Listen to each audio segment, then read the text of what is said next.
Welcome everyone. Thanks a lot for staying with us. You're watching Plain Speak with me, Shivani Gupta. Indian government has initiated a crackdown on Khalistani secessionists living abroad. The NIA, remember, has confiscated properties in Punjab belonging to SFJ chief Pannu under Section 35 of the Unlawful Activities Prevention Act. NIA has also prepared a list reportedly of 19 fugitives based in US, UK, Australia, Canada, Pakistan and even Dubai. These fugitives allegedly have been involved in smuggling, terror funding, terror conspiracy against India with support from the likes of ISI, and their properties too are likely to be confiscated soon. Not only this, India is also mulling cancelling the registration of more than a dozen OCI card holders for carrying out pro-Khalistan activities and anti-India propaganda while overseas or otherwise. Now, this move comes in the backdrop of India also suspending visa services in its Canadian missions and directing Canada to cut its diplomatic staff in India. So as India-Canada relationships face this turbulence and there are a lot of actions being taken, Khalistan supporters are now scheduled to hold a rally in Canada today. The protests will be held outside Indian missions in Ottawa, Vancouver and Toronto. Remember, these missions have already been attacked in the past, and Seeks for Justice, the body, has called for attacks on Indian diplomats in Canada. Now, this is the real test of Justin Trudeau. He is now under pressure because of his own allegations made publicly against India to clamp down on provocative statements by Khalistani leaders getting protection in Canada. Remember, these are leaders who have made statements against Hindus, targeting them in Canada, and also, of course, Indian diplomats. Now, batting for freedom of speech and freedom of protest is one thing, but it meets a limit when you start harassing and attacking others. So will Trudeau stand up for those peace-loving Indian community and Indian diplomats? Will he clamp down on key threats? That's a big question we'll take to our guests in just a bit. But first up, take a look at these visuals. 8 days after accusing India in the Hardeep Nijjar murder case, Trudeau government has probably given us an idea of how clueless they truly are. During Ukrainian President Volodymyr Zelensky's visit, Canadian Parliament ended up praising with a standing ovation an individual who actually served in the Nazi unit during World War II. After severe backlash from Jewish organizations and others, the Canadian speaker took the responsibility and apologized for the grave mistake, but leader of opposition in Canada, Pierre Poilievre, has demanded an apology from Trudeau himself because his office was responsible for arranging and vetting all guests and state visits of this kind. Trudeau, well, has passed off the buck to others, as he has done in past too. Now, Trudeau's very public allegations against India have opened up a Pandora's box of other countries' role in Canadian affairs. For example, the role of China, that was also mentioned by the leader of opposition in the aftermath of the allegations against India. There are question marks over investigations in this regard, while Trudeau has almost staked the Indo-Canadian relationship because of Hardeep Nijjar's killing. So let's break this down. There's an individual called Wei Hu, a 57-year-old father of 3 who lived in Canada and was considered a critic of Beijing. He was allegedly killed by Chinese operatives in 2021. He's believed to be a target of the CCP operation called Operation Fox Hunt. This is a Chinese government campaign to pressure expatriates and silence opponents. Now, British Columbia's INSET launched an investigation into this alleged murder. It hasn't really been declared a murder just yet, but foreign interference is not ruled out by the RCMP. So why is it that Justin Trudeau did not raise this in his parliament when he talked about Nijjar's killing? Similarly, Baloch activist Karima Baloch was found dead in Toronto in 2020. She faced terror charges in Pakistan. She is also believed to be assassinated by Pakistani or some other country's operatives. Karima's death was not even probed as a non-criminal case. And Baloch activists are now unhappy with that. They have in fact reminded Justin Trudeau of, the way he has raised the case of Nijjar. Baloch Human Rights Council has now asked him to show similar concern as he showed for Nijjar. Let me remind our viewers of the kind of threats SFJ US-Canada chief Pannu has been putting out against Canadian citizens and even Indian diplomats. And this is why this becomes important, because this threat now is in the public domain. It is very much being talked about. It is very much in the spotlight. So now the ball rests in Trudeau's court. Remember, Pannu has targeted Indo-Canadian Hindus saying they don't have allegiance to Canada. He has actually said, your destination is India, leave Canada, go to India. Pro-Khalistan Sikhs, he says, have always been loyal to Canada. So, this is that very heady mix of politics with separatism that we see in Canada. We'll, of course, delve into that in just a bit. They've also planned a stir, and this is important, outside Indian missions in Toronto, Vancouver and Ottawa today, later today, Canadian time. They've also openly announced that the protest is to shut down Indian missions in Canada. Now, how is this group allowed to make such threats against other countries' sovereign missions is the big challenge and question in front of Trudeau. Interestingly, the posters threatening to harm Indian diplomats put up outside a Gurudwara in Canada's Surrey were taken off only because of that global spotlight on Canada's weak response to such behavior. The local authorities in British Columbia finally exerted pressure on the local Gurudwaras and their management committees that are considered to be pro-Khalistani, at least in some pockets, to pull down those posters. And those posters were targeting Indian diplomats, painting a target on their back with their photographs and where they work, etc. So it's going to be very important to find out how these protests are handled later by the Canadian authorities. Will removing the posters alone be enough? So will Justin Trudeau, who's made such a public spectacle of Khalistani movement in Canada, clamp down on the threats coming in from those secessionists? That's our big debate coming up in just a bit.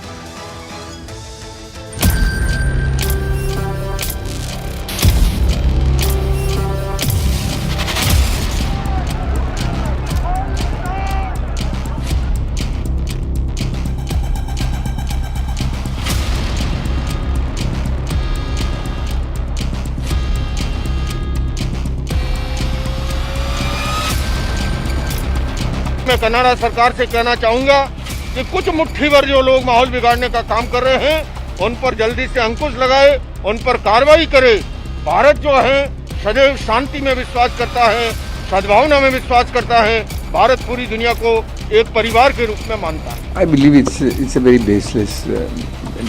India has never been involved in such activities. India is the one country which is victim of militancy. And India have been calling international community to define the definition of a terrorist.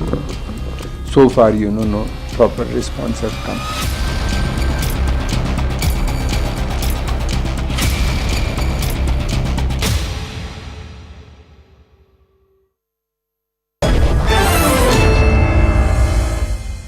Let's go across to our guest joining us. G. Parthasathy is former Indian diplomat. Professor Brahma Chaleni is strategic affairs expert.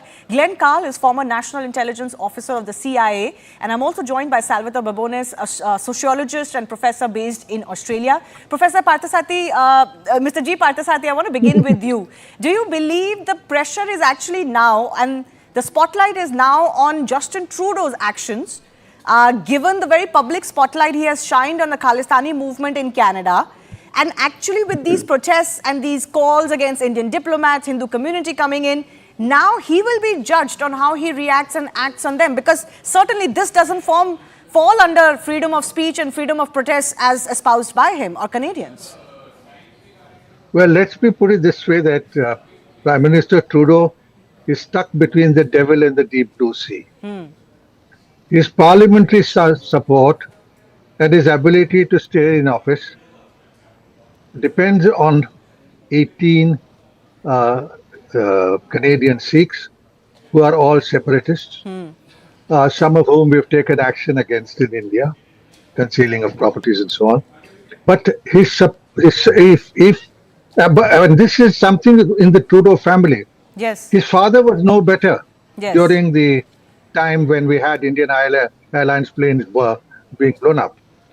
So Air India planes, I mean. So I think what he has done is he's got himself into a position where he depends on these 18 Sikh members of parliament.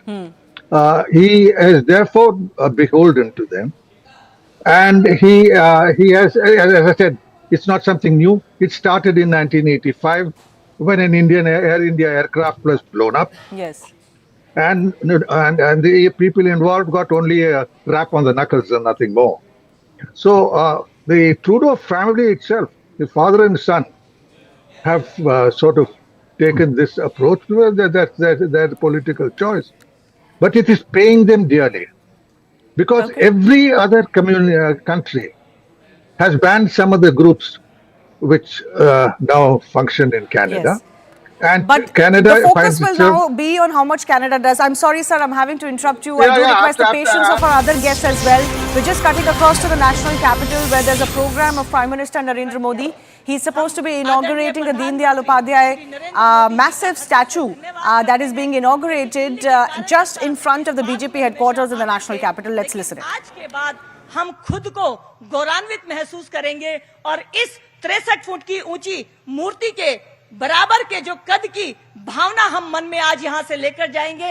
हम आदरणीय प्रधानमंत्री श्री नरेंद्र मोदी जी का धन्यवाद करते हैं। प्रधानमंत्री जी मंच पर आते हुए, हम राष्ट्रीय अध्यक्ष जी मंच पर स्थान लेते हुए और रक्षा मंत्री जी मंच पर स्थान लेते हुए करतल ध्वनि से स्वागत।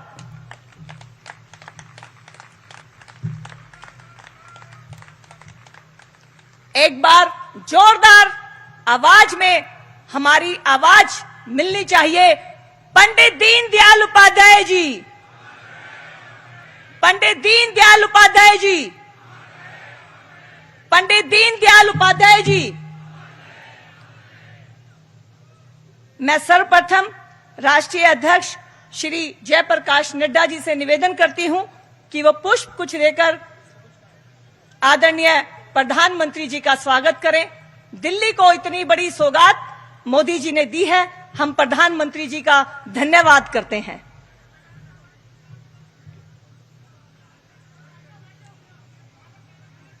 आदरणीय राष्ट्रीय अध्यक्ष श्री जयप्रकाश नड्डा जी, प्रधानमंत्री जी का पुष्पगुच्छ से जगत प्रकाश नड्डा जी पुष्पगुच्छ से स्वागत करते हुए निवेदन है अंग वस्त्र से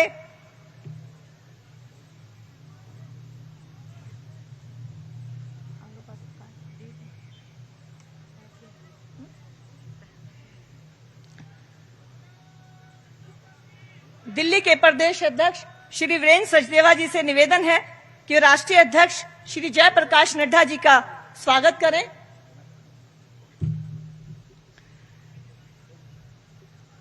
इस प्रतिमा को यहां पर सपना साकार करने के लिए जिन्होंने रात दिन मेहनत की है, ऐसे जयपुर का शिल्पम जयपुर जो संस्था है उसने इस मूर्ति का निर्माण किया। जैसा कि मैंने आपको बताया, इस प्रतिमा की ऊंचाई 63 फुट है और इसका वजन 40 टन है। इसका निर्माण तांबा और मिश्रित धातु से किया गया है। इस प्रतिमा का निर्माण करने वाले मूर्तिकार राजेश भंडारी जी भी हमारे बीच में हैं। आदरणीय जगत प्रकाश नड्डा जी, हमारे राष्ट्रीय अध्यक्ष जी से निवेदन है कि एक बार राजेश भंडारी जी का हौसला अफजाई, क्योंकि इस मूर्ति को जीवंत करने में उन्होंने हमारी भावनाओं को भी इस मूर्ति के अंदर ढाला है। आदरणीय राष्ट्रीय अध्यक्ष जी, हमारे मूर्तिकार राजेश भंडारी जी का स्वागत करते हुए साथ में हमारे वास्तुकार श्री ज्योति मिश्र जी भी हमारे बीच में हैं। वास्तुकार का भी भूमिका जिस तरह से महत्वपूर्ण होती है, तो आदरणीय अध्यक्ष जी से निवेदन है कि एक बार इनकी हौसला अफजाई की जाए। ज्योति मिश्र जी, वास्तुकार, जो हमारी इस सपनों की प्रतिमा को यहां पर बनाने में जिन्होंने अपनी मेहनत की है।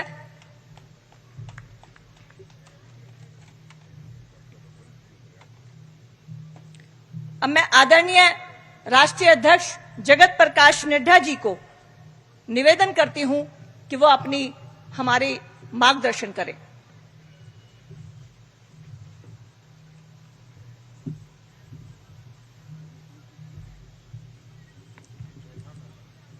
भारत के यशस्वी प्रधानमंत्री आदरणीय श्री नरेंद्र मोदी जी, भारत के रक्षा मंत्री आदरणीय राजनाथ सिंह जी और हमारे इस दीनदयाल उपाध्याय पार्क में एकत्र आए बड़ी संख्या में हमारे भारत सरकार में मंत्रीगण, सांसदगण और दिल्ली प्रदेश के भारतीय जनता पार्टी के वरिष्ठ पदाधिकारी और कार्यकर्ता बंधु और भारतीय जनता पार्टी को हमेशा अपना आशीर्वाद देने वाले ऐसे हमारे सज्जन वृंद, ये हम सबका सौभाग्य है कि आज इस दीनदयाल उपाध्याय पार्क में दीनदयाल उपाध्याय जी की जन्म जयंती पर जो बहुत ही प्रयास के साथ इस पार्क में मूर्ति बनाई गई है, उसका लोकार्पण और अनावरण करने के लिए आदरणीय प्रधानमंत्री जी यहां पधारे हैं। सबसे पहले तो मैं अपनी ओर से और पार्टी के सभी वरिष्ठ कार्यकर्ताओं की ओर से उनका हार्दिक अभिनंदन करता हूं और स्वागत करता हूं। अधिकतम व्यस्त कार्यक्रम में भी हमने जब भी आदरणीय प्रधानमंत्री जी से पार्टी के कार्यक्रम के लिए समय मांगा, उनका मार्गदर्शन चाहा, हमेशा हम सबको उन्होंने हमेशा मार्गदर्शन भी दिया और अपना बहुमूल्य समय भी हम सबको दिया है।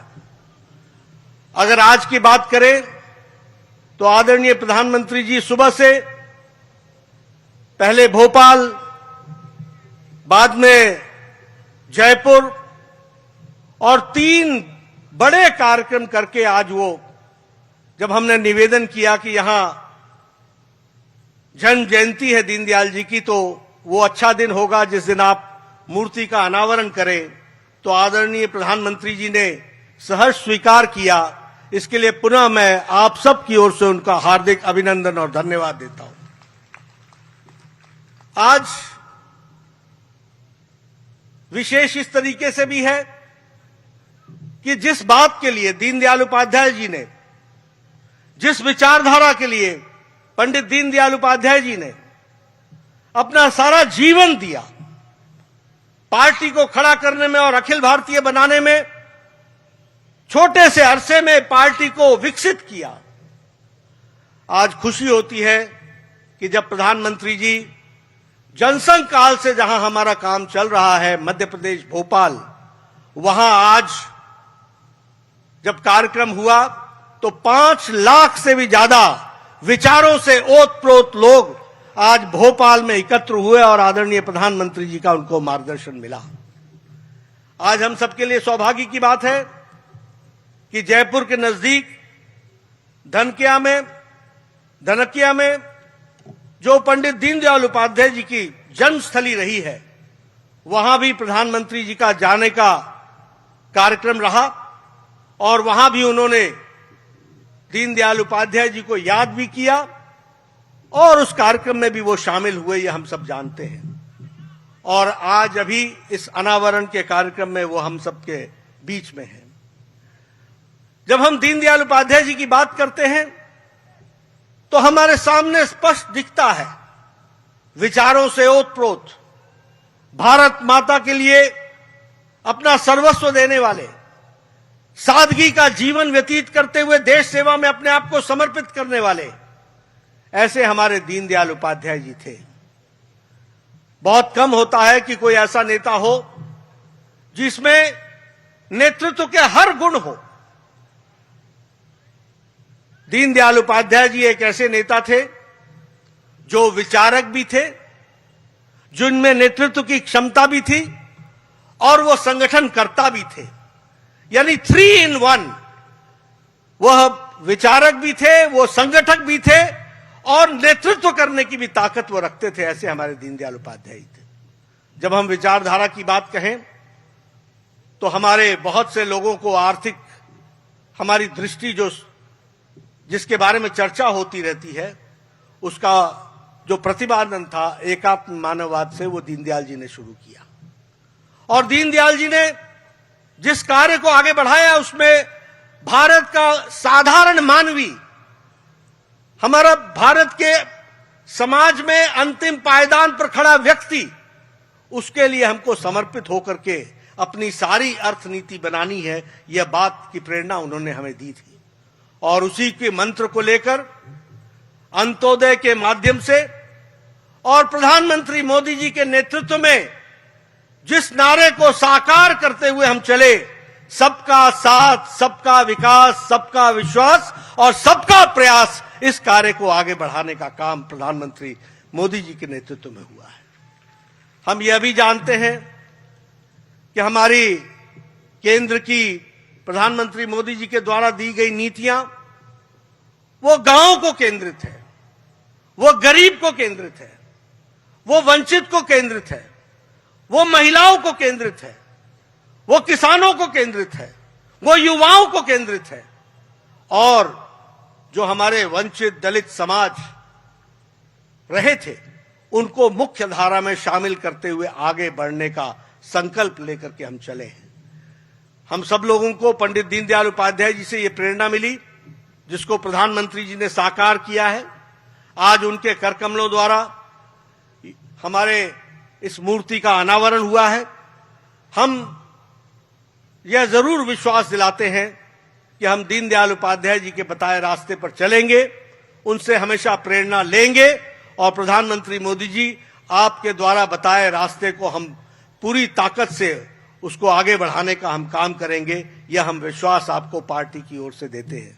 आपके बीच में और हमारे सभी मित्रों के बीच में ज्यादा देर न रहता हुआ मैं आपका पुनः अभिनंदन करता हूं, स्वागत करता हूं और आपको इस कार्यक्रम में हमारा मार्गदर्शन करें, इसके लिए आपको मैं निवेदन करता हूं कि आप हमारा मार्गदर्शन करें। आदरणीय प्रधानमंत्री।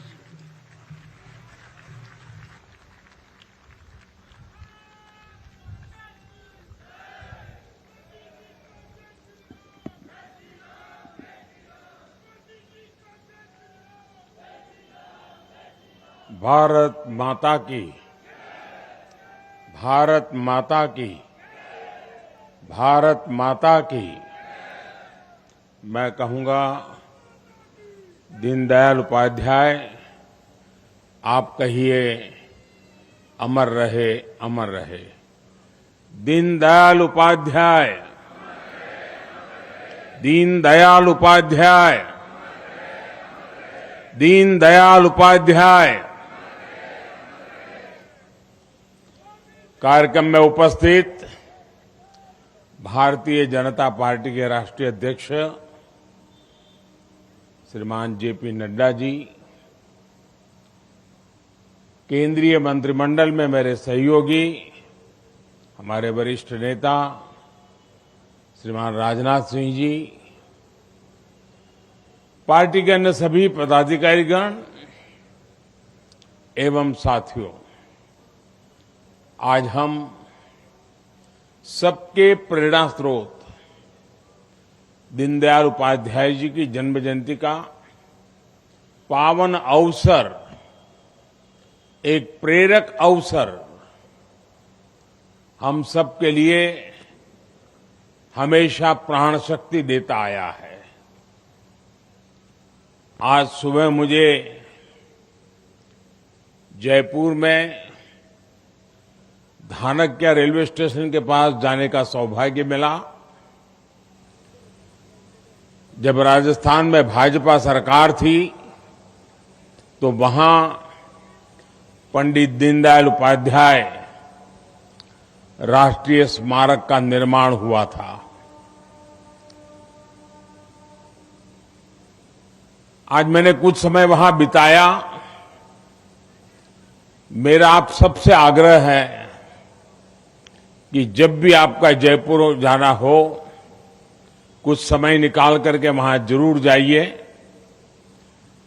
बहुत ही अच्छे ढंग से दीनदयाल जी के जीवन को समझने के लिए वहां पर कुछ प्रयास किया गया है और हम जो उनकी प्रेरणा को लेकर के चल रहे हैं, हमारे मन में हमेशा रहना चाहिए। कम से कम दो स्थान में जरूर कहूंगा आपको। एक, जो स्थान रेलवे की एक छोटी सी कुटीर में दीनदयाल जी का जन्म हुआ था, जहां आजकल एक म्यूजियम बना हुआ है, और दूसरा जहां दीनदयाल जी ने अंतिम श्वास लिया, वो भी रेल की पटरी थी, वहां भी दीनदयाल जी का एक स्मारक काशी से बहुत दूर नहीं है। जब भी हमें जाने का मौका मिले कुछ पल वहां जाकर के बितानी चाहिए। मुझे पूरा विश्वास है कि आप सभी जरूर इन दोनों स्थानों पर समय निकाल कर जाएंगे। और मुझे हमेशा एक बात का गर्व होता है कि जिस दीनदयाल जी के विचारों को लेकर के हम जी रहे हैं, उनसे प्रेरणा पाकर के जी रहे हैं, मेरे लिए वो बहुत महान व्यक्तित्व, उनके चरणों में बैठने का सौभाग्य मिलना, ये अपने आप में बहुत बड़ी बात है। लेकिन कभी कभी लगता है कि उनका जीवन भी रेल की पटरी से जुड़ा हुआ था। मेरा जीवन भी रेल की पटरी से जुड़ा हुआ रहा।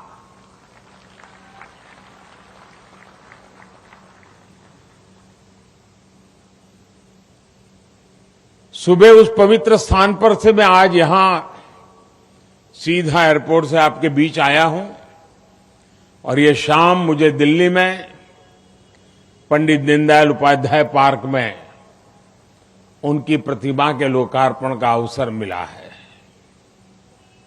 और कितना अद्भुत सुखद संयोग हम देख रहे हैं। एक और ये दीनदयाल उपाध्याय पार्क है और सामने ही भारतीय जनता पार्टी का कार्यालय है। उनके ही रोपे गए बीज से आज बीजेपी का विशाल वटवृक्ष बन चुकी है। ऐसे में दीनदयाल जी की ये प्रतिमा हम सब के लिए ऊर्जा का स्रोत बनेगी। ये प्रतिमा राष्ट्र प्रथम की प्रण, उस प्रण की प्रतीक बनेगी। ये प्रतिमा दीनदयाल जी द्वारा दिए गए एकात्म मानव दर्शन की प्रेरणा बनेगी। ये प्रतिमा हमें हमारे अंत्योदय के संकल्प की याद बार बार दिलाती रहेगी। ये प्रतिमा इस बात की भी प्रतीक बनेगी कि हमें देश में राजनीतिक शुचिता को हमेशा जीवंत बनाए रखना है। मैं इस अवसर पर दीनदयाल जी के चरणों में नमन करता हूं, उन्हें आदरपूर्वक श्रद्धांजलि देता हूं। मेरे परिवारजनों, दीनदयाल जी की जयंती से ठीक पहले देश ने एक ऐसा काम भी पूरा किया है जिसने इस अवसर का संतोष और बढ़ा दिया है। पिछले सप्ताह ही भाजपा के नेतृत्व से संसद में नारी शक्ति वंदन अधिनियम पास हुआ है। दीनदयाल जी ने एकात्म मानव दर्शन का, इंटीग्रल ह्यूमनिज्म का जो मंत्र राजनीति को दिया था, ये उसी विचार का विस्तार है। राजनीति में महिलाओं की उचित भागीदारी के बिना हम समावेशी समाज की डेमोक्रेटिक इंटीग्रेशन की बात नहीं कर सकते। इसलिए ये कदम न केवल हमारे लोकतंत्र की जीत है, बल्कि भारतीय जनता पार्टी के तौर पर हमारी वैचारिक जीत भी है। मेरे परिवारजनों, आज हमारे जैसे करोड़ों लोग दीनदयाल जी के मार्ग का अनुसरण करते हैं। उन्हें अपना आदर्श मानकर काम करते हैं, लेकिन हम जो सामने देख रहे हैं उसकी जड़ों में क्या है, ये जानना भी उतना ही जरूरी होता है। कैसे उन्होंने एक मिशन के लिए, एक संकल्प लिए अपना पूरा जीवन खपाया और तब आज उसका फल हमें मिल रहा है, देश को मिल रहा है। हम सब जब उन्हें याद करते हैं तो उनके लिखे पत्र भी बार बार याद आते हैं। हम जानते हैं कि बचपन में ही माता पिता की मृत्यु की वजह से दीनदयाल जी ज्यादातर समय अपने ननिहाल में ही रहे। एक बार दीनदयाल जी ने अपने मामा को एक पत्र लिखा था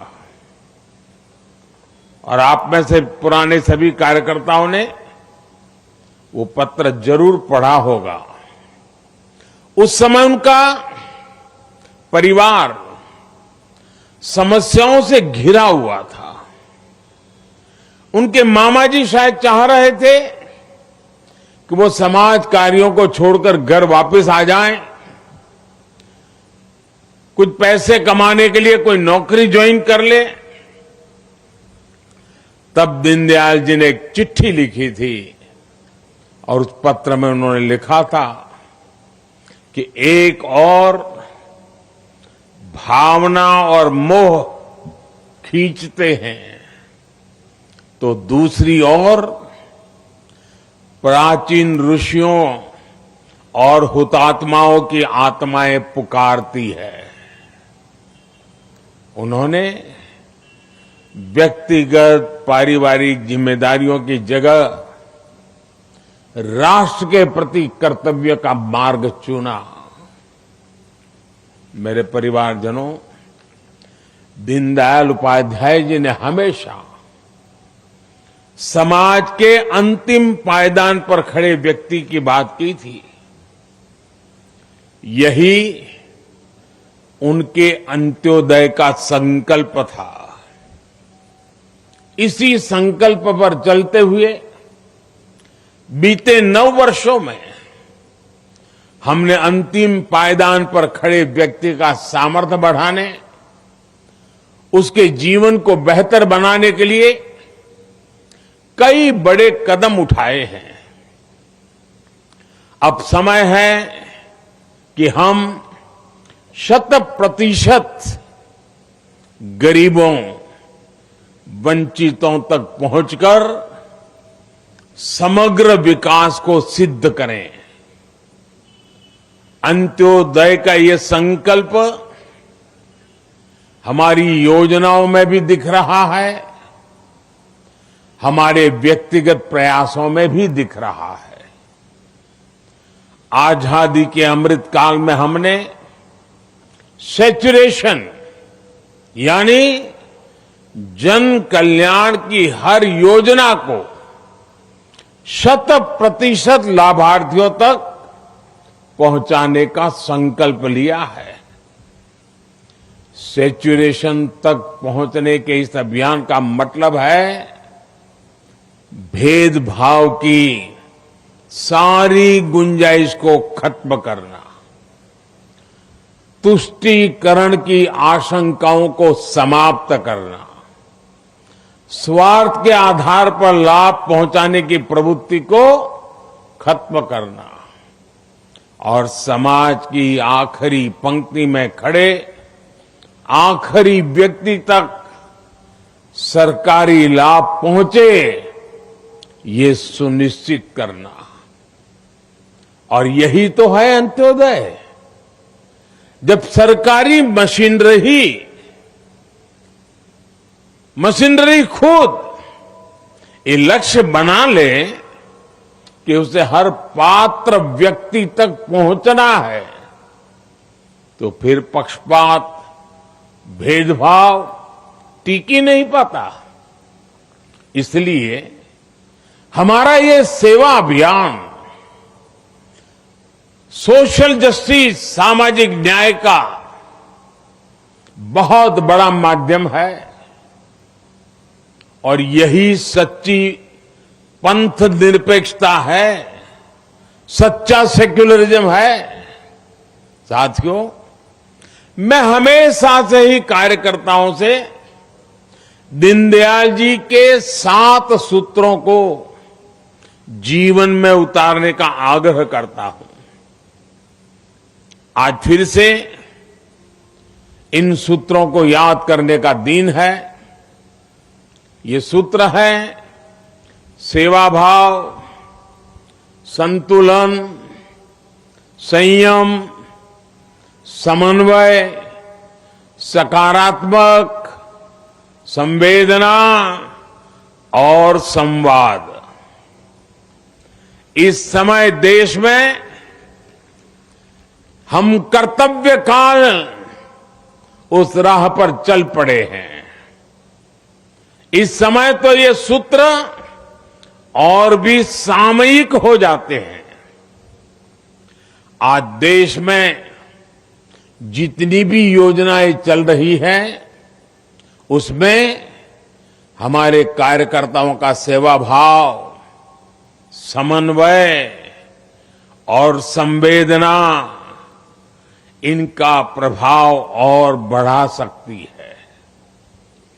सेवा भाव से अगर हमारे कार्यकर्ता लोगों के सुख दुख से जुड़ेंगे तो योजनाओं के विस्तार को नई ताकत मिलेगी। हमारे हर कार्यकर्ता को संवेदना के साथ योजनाओं को समझना और उनको हर व्यक्ति तक पहुंचाने की कोशिश करनी होगी। कार्यकर्ता को 2 स्तर पर संवाद बनाकर रखना है। पहला, सरकार के स्तर पर, जिससे उन्हें योजनाओं के बारे में पता चल सके। आपको ये पता रहेगा कि आपके इलाके में किन योजनाओं की जरूरत है। इसके लिए आपको नमो ऐप और mygov.in से मदद मिल जाएगी। दूसरा स्तर जो ज्यादा महत्वपूर्ण है, वो जनता जनार्दन से संवाद बनाने का। आप सामान्य मानवी से संवाद करें, उन्हें बताएं कि आपके लिए इस तरह की योजना चल रही है। जितना अधिक संवाद करेंगे, उतना ही योजनाओं को अंतिम व्यक्ति तक पहुंचाने में आसानी होगी। हमें इसी सकारात्मक सोच से आगे बढ़ना है। साथियों, जब हम बड़े सपने देखते हैं, बड़े लक्ष्यों के लिए प्रयास करते हैं और सबको साथ लेकर चलते हैं, तो हमारी सक्सेस का स्केल भी बहुत बड़ा हो जाता है। सार्वजनिक सफलता हमेशा व्यक्तिगत सफलता से कहीं ज्यादा गौरव की अनुभूति करवाती है। आप भी देख रहे हैं कि आज जब भारत ने अपने सामर्थ्य से अपनी छवि को बदला है, तो विदेशों में एक आम भारतीय को भी सम्मान की दृष्टि से देखा जाता है। अभी हाल में ही सोशल मीडिया पर आपने देखा होगा, चंद्रयान 3 की सफलता के बाद विदेशों में लोग आम भारतीयों को बधाई दे रहे हैं। G20 के बाद भी पूरी दुनिया में जिस तरह भारत की वाहवाही हुई है, उससे हर भारतवासी का सम्मान और बढ़ा है। और ये मुकाम हासिल करने के लिए भारत को अपनी पहचान, अपने मूल्य बदलने नहीं पड़े, बल्कि हमने भारतीय संस्कृति को पूरे गौरव के साथ दुनिया के सामने रखा। यही दीनदयाल जी का वो सपना है जिसे आज हम पूरा कर रहे हैं। साथियों, दशकों तक हमारे यहां सार्वजनिक संसाधनों और समाज का उपयोग निजी राजनीतिक स्वार्थ के लिए होता रहा, लेकिन आज हमें चाहिए कि हम व्यक्तिगत संसाधनों का उपयोग भी इस तरह से करें कि उससे देश के विकास के लिए रास्ते खुले। आज भारत आत्मनिर्भर होने के जिस संकल्प के साथ आगे बढ़ रहा है, वोकल फॉर लोकल के मंत्र को बढ़ा रहा है, वो इसी विजन का विस्तार है।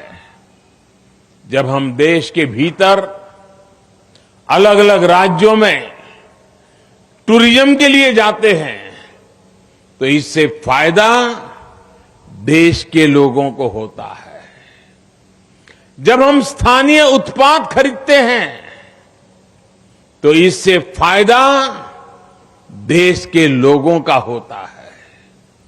जब हम खादी खरीदते हैं, हैंडलूम खरीदते हैं, हैंडीक्राफ्ट खरीदते हैं, तो इस उत्पादों का बढ़ावा और उसके कारण हर घर में चलने वाले छोटे छोटे उद्योग, गांवों में चलने वाले छोटे उद्योग, गरीबों की मेहनत से पलते हुए उद्योग, उन्हें एक नई ताकत मिलती है, उनको आर्थिक लाभ भी पहुंचता है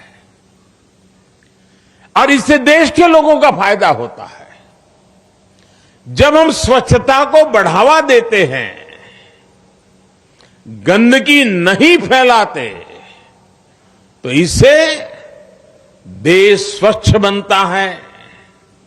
भाइयों और बहनों, सदियों तक हमारा देश ऐसे ही मुश्किल हालातों में फंसा हुआ था, जहां राष्ट्र सेवा का कोई भी अनुष्ठान बिना बलिदान के पूरा नहीं होता था। आजादी के बाद भी नए विचार, नए प्रयास के लिए रास्ते आसान नहीं थे। उस समय भी दीनदयाल जी जैसे महापुरुषों ने अपना सब कुछ देश पर न्योछावर कर दिया था।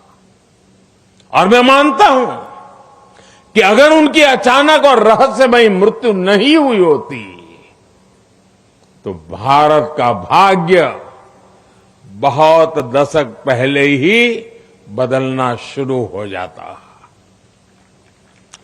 जिस व्यक्ति के विचार उनकी मृत्यु के बाद आज भी इतना प्रभावी हो, वो अगर कुछ समय और जीवित रहते, तो भारत में परिवर्तन की एक नई आंधी उठ खड़ी होती। साथियों, आजादी के अमृत काल में हम अपने सपनों को पूरा करते हुए देश को विकास की नई ऊंचाई पर लेकर जा रहे हैं। ये सुख हमें अतीत के बलिदानों की वजह से मिला है। अब हमारी जिम्मेदारी है कि अमृत काल में हम प्रयासों को पराकाष्ठा तक लेकर जाएं। ये हमारी जिम्मेदारी है कि हम भारत के उस स्वर्णिम भविष्य का निर्माण करें, जिसका सपना दीनदयाल जी जैसी विभूतियों ने देखा था। इसी भावना के साथ आप सभी का बहुत बहुत धन्यवाद और फिर एक बार दीनदयाल जी के श्री चरणों में नमन करते हुए मेरी वाणी को विराम देता हूं। नमस्कार।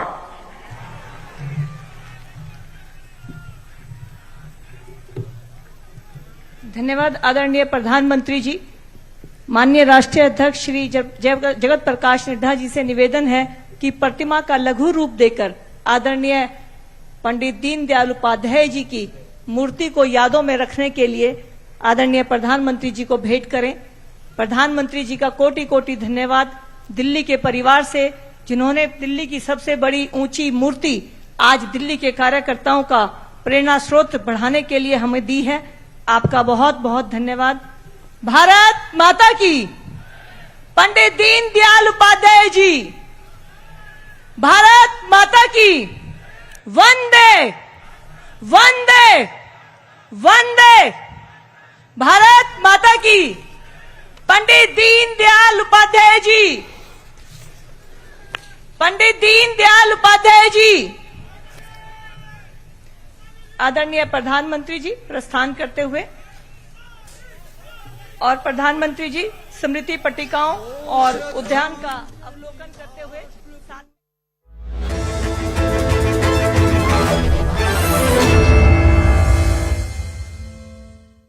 Brought to you by who's going to be leading the Bharatiya Janata Party there in the state, and that is perhaps the reason why that message in fact has been given to all state leaders that we have to fight this election collectively. Though there shouldn't be any individual campaigning or etc. And that was the reason why if you see that Parivartan Yatra which happened in Rajasthan, that was not led by one person. There were 4 yatras which was led by 4 different leaders.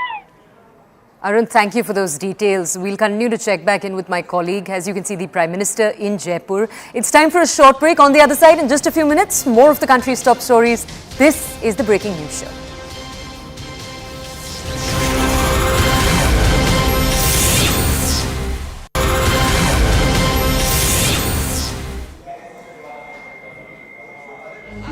तभी तो सब मोदी को चुनते।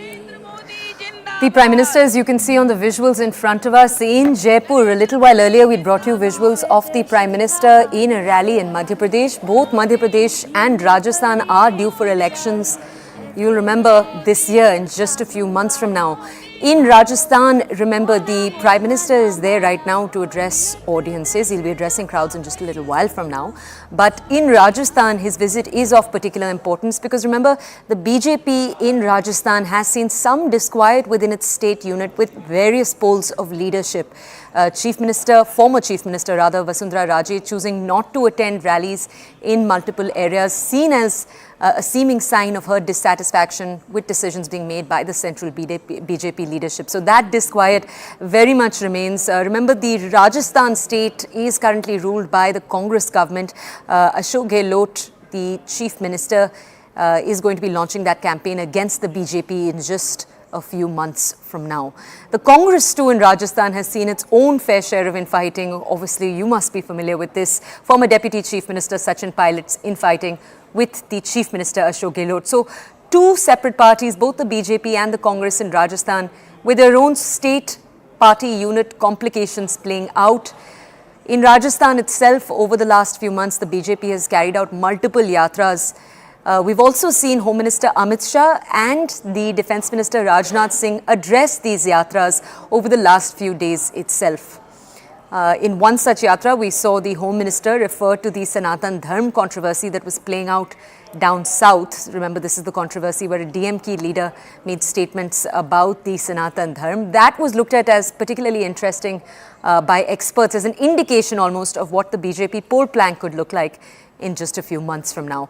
Now, my colleague Arun with us to bring us more context. Arun, you joined us earlier in the day when the Prime Minister was giving speeches in Madhya Pradesh. Now he's obviously in Jaipur, 2 election-bound states. Can you bring our audiences more context about what lies in store here in Jaipur?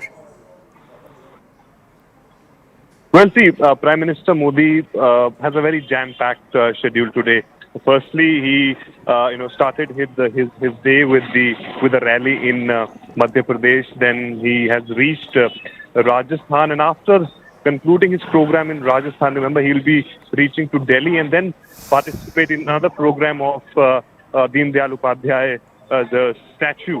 So now, as we speak, Prime Minister Modi is in Jaipur, and remember that today is the culmination day of the Bharatiya Janata Party's Parivartan Yatra in Rajasthan, and of course, Prime Minister Modi, has been welcomed by women there, and the state BJP has planned this visit of Prime Minister Modi in a way that all the work related to Prime Minister's rally, stage work, etc., would be done by all women workers of Bharatiya Janata Party. And in fact, when Prime Minister Modi is arriving there, then on the both sides of the road, you'll have women workers welcoming Prime Minister Modi, thanking Prime Minister Modi for this women's reservation bill, which has come to the fore, and in fact passed by the Parliament's both houses, and therefore we are seeing that Prime Minister Modi is getting that welcome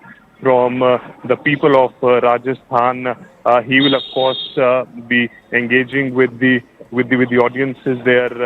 Prime Minister Modi will make sure that whenever he visits poll-bound states, he talk about those issues which are really mattering on the ground. And BJP has been actually targeting Congress party on three issues. One, of course, is women's safety. Second is the appeasement politics of the Congress party, and third is corruption. So these are the issues which BJP highlighted vis-a-vis Rajasthan is concerned in past couple of months. Tell our audiences, Arun, we know that at least in the state of Rajasthan, anti-incumbency will work in the BJP's favour. But at the same time, the BJP, it seems, has had a difficult few months when it comes to their state unit. It seems, at least according to experts, that there are multiple claimants when it comes to the Chief Minister's position. Obviously, there's the former Chief Minister Vasundhara Raje, but there are also reports claiming that Satish Poonia, Gajendra Singh Shekhawat, CP Joshi, all are attempting to lay claim to that position. Can you bring us more context?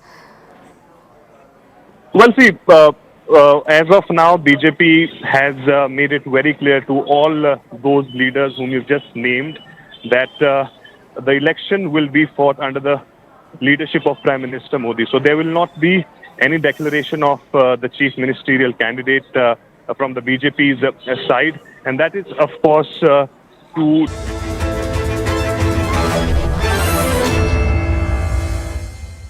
Thanks a lot for staying with us. I'm Shivani Gupta. You're watching Plain Speak. And joining me is American sociologist Salvatore Babones, who, of course, is a professor in Australia.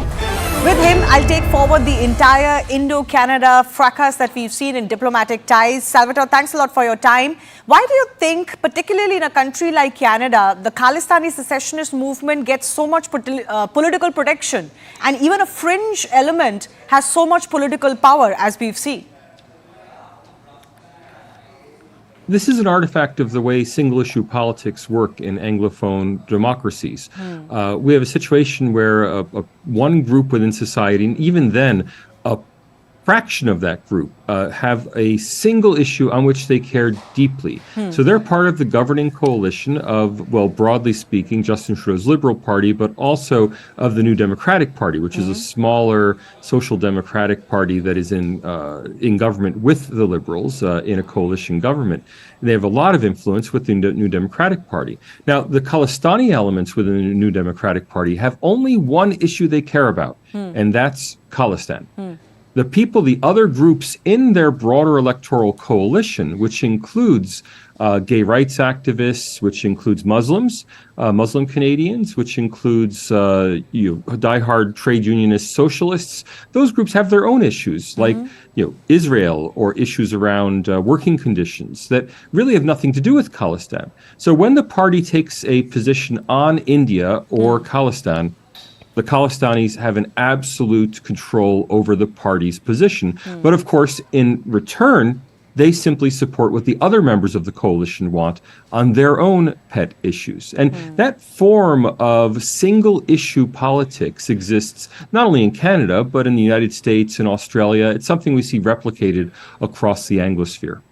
Now, speaking of a lot of these countries, US, UK, Australia, and of course Canada, we've seen Khalistani movements there. Do you think this episode will push some of these countries to re-look at what is being promoted in the name of this single issue politics or in the name of freedom, which is essentially secessionism, particularly in the case of Canada?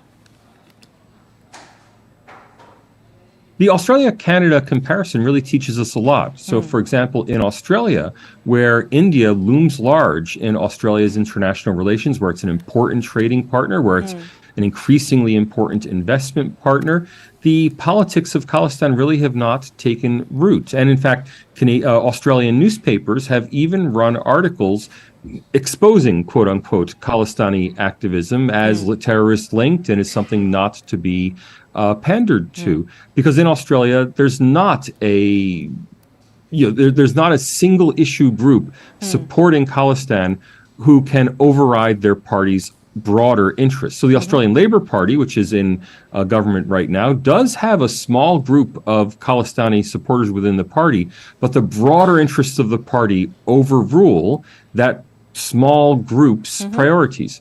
In Canada, on the other hand, where there's not really a very strong interest in trade with India, where investment to and from India is really minuscule, well, it's much more important for Justin Trudeau to keep his electoral coalition together than it is for him to maintain good relations with India. And so he willingly sacrifices the good relations with India in order to keep this one electorally important group, electorally important only for him, his party, and especially for his coalition partners, in order to keep them on side. Now, we've seen examples of this in the past. For example, for many years, the UK government was very upset with the United States because most of the fundraising for the Irish Republican Army, the people who were terrorists in the United Kingdom for decades, most of that money was raised in U.S. Irish communities in places like Boston and New York. But Irish Americans were an important electoral constituency within the Democratic Party, and as a result, the British government could not get any action from the U.S. on this one issue, because the Irish-American IRA lobby only had one issue. In Canada, it's Khalistan. In Australia, it's just not as important. It's not important enough to drive government policy. Let me ask you about Justin Trudeau then. As a sociologist, as someone who tracks politics and political leaders, he's in another faux pas of sorts where the Canadian Parliament ended up honoring a former Nazi soldier. Now, he has distanced himself from it, but ultimately he is the Prime Minister and there has to be some political accountability there. For many in India, this is just reinforcing that Justin Trudeau is not really in control and doesn't really seem to know the issues that he's getting into. He has tried very hard to shift attention from himself to the Speaker of the Canadian Parliament, who technically makes the invitations, but let's face it, the Prime Minister's office made this invitation, not the Speaker of Parliament. Justin Trudeau just doesn't really seem to have a grip on the minutiae of politics or policy. He's not really he's not a very profound politician, I think is the simplest way to say it. He seems just to do whatever's put in front of him. And here was, someone told him that this is a Ukrainian independence leader, and he didn't seem to have the historical savvy to understand that, the Ukrainian-Russian issue is severely entangled in World War II with the Nazi invasion of Russia and the Ukrainian, some Ukrainians fighting with Nazis against the Soviet Union, against Russia, which is all a very tangled web. Now, I have no idea if this particular person who was applauded in the Canadian Parliament actually was in any way a Nazi sympathizer, or if he was simply a Ukrainian patriot. Many people were forced to fight on both sides in World War II. It's a complicated situation. But Justin Trudeau, or at least his advisors, should have been sophisticated enough to keep this, away from them with a 10-foot pole, that you just don't get involved with issues involving Nazis in World War II. But they don't seem to have had that intelligence. Instead, they were asked to arrange an honor for this person, and they arranged the honor much like they've been arranged repeatedly. They've been requested to arrange honors for Khalistanis, and they arrange the honors because they get votes from them, and votes seem to be the only calculus to understand. Well, quite a parallel between that episode and the one with Khalistani elements as well. Salvatore Babones, thanks a lot for speaking to CNN News 18. On that note, time for me to take your leave. My colleague Anand Narsimhan is joining you with the right stand.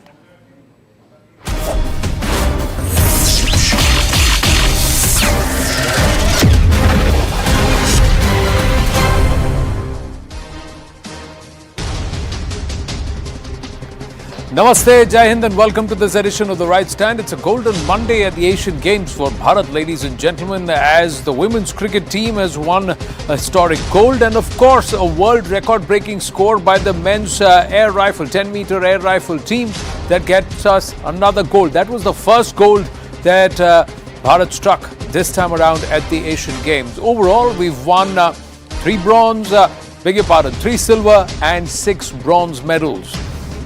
Meanwhile, Standard & Poor has actually retained the growth forecast and also the GDP forecast at 6% for the financial year 24.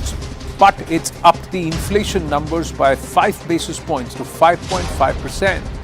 Growth at 6.9% during financial year 25 and financial year 26. So India continues to remain on the growth path with a healthy growth rate of 6%. But that inflation number is going to be a cause for worry at multiple counts. Meanwhile, Chandrayaan 3